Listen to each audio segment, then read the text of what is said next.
സ്വാമി തന്മയ നാരായണ ഗുരുകുലത്തിലേക്ക് വന്ന വഴി ഞാൻ ഓർമ്മിക്കുന്നു. 1990-കളിൽ ഡോക്ടർ തമ്പാനായിരുന്നു. അതിനുശേഷമാണ് സന്യാസം സ്വീകരിച്ചതിന് ശേഷമാണ് അദ്ദേഹം സ്വാമി തന്മയ ആയി മാറിയത്. അക്കാലത്ത് നാട്ടകം ഗവൺമെൻറ് കോളേജിനടുത്തുള്ള രേവതി ലോഡ്ജിൽ താമസിച്ചുകൊണ്ട് അദ്ദേഹം പൊതുജനാരോഗ്യം എന്ന വിഷയത്തിൽ ഗവേഷണം നടത്തിക്കൊണ്ടിരിക്കുകയായിരുന്നു.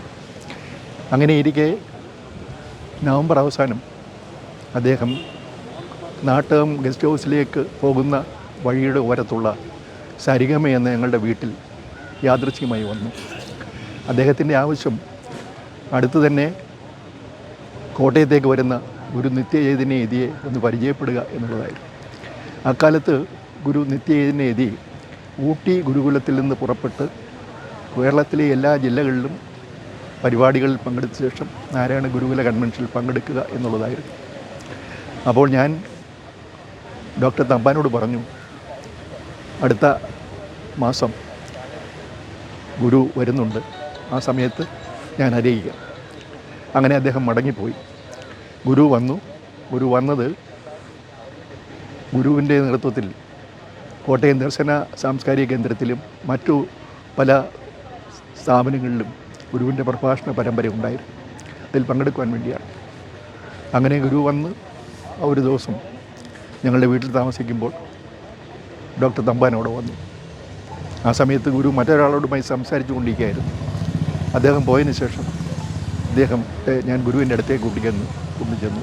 ഗുരു, this is doctor Thampan, working under WHO, he wants to meet you എന്ന് പറഞ്ഞ് ഞാൻ അദ്ദേഹത്തെ പരിചയപ്പെടുത്തി.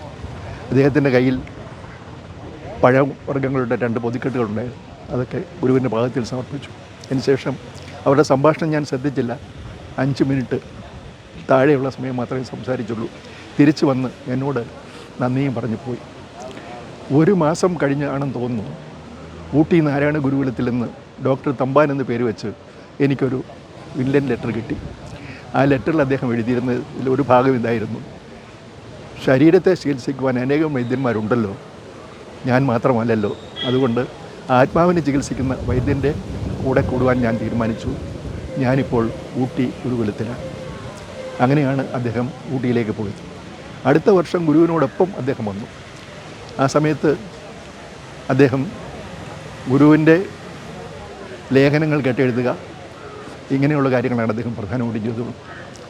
അപ്പോൾ ഒരു വൈകുന്നേരം എൻ്റെ ഭാര്യ രത്നമ്മ ഗുരുവിൻ്റെ കാവ്യവസ്ത്രങ്ങൾ അലക്കാൻ വേണ്ടി എടുത്തു. അപ്പോൾ അദ്ദേഹം പറഞ്ഞു, ചേച്ചിയുടെ ഡിപ്പാർട്ട്മെൻറ്റ് ഫുഡാണ്, ചേച്ചി അത് ചെയ്താൽ മതി, ഇത് എൻ്റെ ഡിപ്പാർട്ട്മെൻറ്റാണ് എന്ന് പറഞ്ഞു. അദ്ദേഹം തൻ്റെ ഗുരുവിൻ്റെ വസ്ത്രങ്ങൾ അലക്കുക എന്ന കർമ്മം ഉൾപ്പെടെയുള്ള കാര്യങ്ങൾ ചെയ്യുമായിരുന്നു. ഗുരുവിനെ എല്ലാ കാര്യങ്ങളിലും സഹായിച്ചുകൊണ്ടാണ് അദ്ദേഹം ആ പ്രവർത്തികൾ ചെയ്തത്.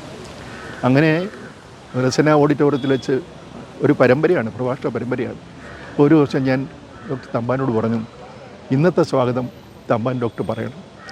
അപ്പോൾ അദ്ദേഹം എന്നോട് പറഞ്ഞത്, ഞാൻ ഗുരുവിൻ്റെ മുന്നിൽ നിന്ന് സംസാരിക്കാൻ പ്രാപ്തനായിട്ടില്ല, അതുകൊണ്ട് ഞാനിപ്പോൾ സംസാരിക്കുന്നില്ല, സഞ്ജേട്ടൻ തന്നെ പറഞ്ഞാൽ മതി എന്ന് പറഞ്ഞ് അദ്ദേഹം ഒഴിയുകയായിരുന്നു. അങ്ങനെ എത്രയെത്ര അനുഭവങ്ങൾ. അത് കഴിഞ്ഞ് ഞങ്ങൾ ഗുരുവിനോടൊപ്പം കോട്ടയത്തെ കോളേജുകളിൽ പോയിട്ടുണ്ട്. ആ സമയത്തെല്ലാം തമ്പാനും ഡോക്ടർ നാൻസി ഈൽഡിങ്ങും ഡോക്ടർ പീറ്റർ ഓപ്പൻഹൈമറും ഒക്കെ ഉണ്ടായിരുന്നു. അതുകൂടാതെ മംഗളഭാരതിയിൽ പോയ അവസരത്തിലുമൊക്കെ ഞങ്ങൾ ഒന്നിച്ചുണ്ടായിരുന്നു. അതിനു മുമ്പ് അദ്ദേഹം ഗവേഷക വിദ്യാർത്ഥിയായിരുന്ന കാലത്ത് അദ്ദേഹം ചെയ്തുകൊണ്ടിരുന്ന മറ്റൊരു പ്രവൃത്തി, എല്ലാ തൊട്ടടുത്തുള്ള ഗ്രാമങ്ങളിലെല്ലാം പോവുക, അവിടെയുള്ള വീടുകൾ സന്ദർശിക്കുക, അവരുടെ ആരോഗ്യ വിഷയങ്ങൾ ചർച്ച ചെയ്യുക, അതോടൊപ്പം തന്നെ അതുവരെ താൻ മനസ്സിലാക്കിയ നാരായണ ഗുരുവിനെക്കുറിച്ചുള്ള കാര്യങ്ങൾ അവർക്ക് പറഞ്ഞു കൊടുക്കുക. പലപ്പോഴും പല മീറ്റിങ്ങുകളും ഒരു ശ്രോതാവായിരിക്കുവാനാണ് ആദ്യകാലത്ത് അദ്ദേഹം ശ്രമിച്ചുകൊണ്ടിരുന്നത്. പക്ഷേ അതിനുശേഷം അദ്ദേഹം നാരായണ ഗുരുകുലത്തിലേക്ക് വന്നു, സ്വാമി തന്മയ എന്ന പേര് സ്വീകരിച്ചു. പിന്നീട് അദ്ദേഹം ചെയ്തത് തെക്കേ ഇന്ത്യയിലെ യൂണിവേഴ്സിറ്റികളിലൊക്കെ പോയി ഗുരുവിനെക്കുറിച്ചുള്ള പഠനങ്ങൾ അവിടെ അവതരിപ്പിക്കുക എന്നുള്ളതായിരുന്നു. പണ്ഡിതന്മാരെ സംഘടിപ്പിച്ചുകൊണ്ട് സെമിനാറുകളും മറ്റും തെക്കേ ഇന്ത്യയിലെ തമിഴ്നാട്ടിലും കർണാടകത്തിലും ഒക്കെ ഉള്ള യൂണിവേഴ്സിറ്റികൾ സംഘടിപ്പിക്കുവാൻ അദ്ദേഹം മുൻകൈ എടുത്തു. ഏറ്റവും ഒടുവിൽ രോഗാവസ്ഥയിലായിരിക്കുമ്പോൾ പോലും അദ്ദേഹം നാരായണ ഗുരുകുലത്തിൻ്റെ മുഖപത്രത്തിൽ എഴുതിക്കൊണ്ടിരുന്ന, ഗുരുകുലം മാസികയിൽ എഴുതിക്കൊണ്ടിരുന്ന ലേഖന പരമ്പരയ്ക്ക് മുടക്കം വരുത്തിയില്ല ഈ അടുത്ത കാലം വരെ. അതാണ് സത്യം. അങ്ങനെ ഒരിക്കൽ കുമാരനാശാൻ ഗുരുവിനെക്കുറിച്ച് സൂചിപ്പിച്ച പോലെ സന്യാസികളിൽ ഇങ്ങനെ എന്ന് പറയാവുന്ന തരത്തിൽ വ്യത്യസ്തനായ ഒരു സന്യാസിയായിരുന്നു അദ്ദേഹം. അദ്ദേഹത്തിൻ്റെ ലാളിത്യം, ഒരു MBBS ഡോക്ടറാണ്, പക്ഷേ ആ കാലത്ത് പോലും അദ്ദേഹത്തിൻ്റെ ലാളിത്യം ശ്രദ്ധേയമായ ഒന്നായിരുന്നു. വളരെ വില കുറഞ്ഞ തുണികൾ കൊണ്ട് നിർമ്മിച്ച വസ്ത്രങ്ങളാണ് അദ്ദേഹം ധരിച്ചിരുന്നത്. അതുപോലെ ബാഹ്യ സൗന്ദര്യത്തിലൊന്നും അദ്ദേഹം ശ്രദ്ധിച്ചിരുന്നില്ല. മുടി കോതി വെക്കണമെന്നോ പൗഡർ ഇടണമെന്നോ ഒരു ആകർഷകമായ ഒരു രൂപത്തോടു കൂടി പുറത്തേക്ക് പോകണമെന്നൊന്നും അദ്ദേഹം ഒരിക്കലും ശ്രദ്ധിച്ചിട്ടില്ല. മറിച്ച് ആത്മീയമായ പരിശുദ്ധിയിലും ആത്മീയമായ സൗന്ദര്യത്തിലുമാണ് അദ്ദേഹം ശ്രദ്ധ വന്നിരുന്നത് എന്നുള്ളതായിരുന്നു അദ്ദേഹത്തിൻ്റെ മറ്റൊരു പ്രത്യേകത എന്ന് ഞാൻ കാണുന്നു.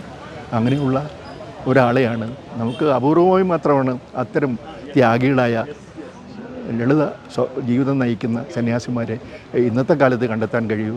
അങ്ങനെ ലളിത ജീവിതം നയിച്ച ഒരു സന്യാസി ശ്രേഷ്ഠനായിരുന്നു എനിക്കേറെ പ്രിയങ്കരനായ, ഞാനേറെ സ്നേഹിക്കുകയും ബഹുമാനിക്കുകയും ചെയ്യുന്ന സ്വാമി തന്മയ. അദ്ദേഹത്തിൻ്റെ പാവന സ്മരണയ്ക്ക് മുന്നിൽ ആദരാഞ്ജലി അർപ്പിക്കുന്നു. നമസ്കാരം. കുറിച്ചി സഭ.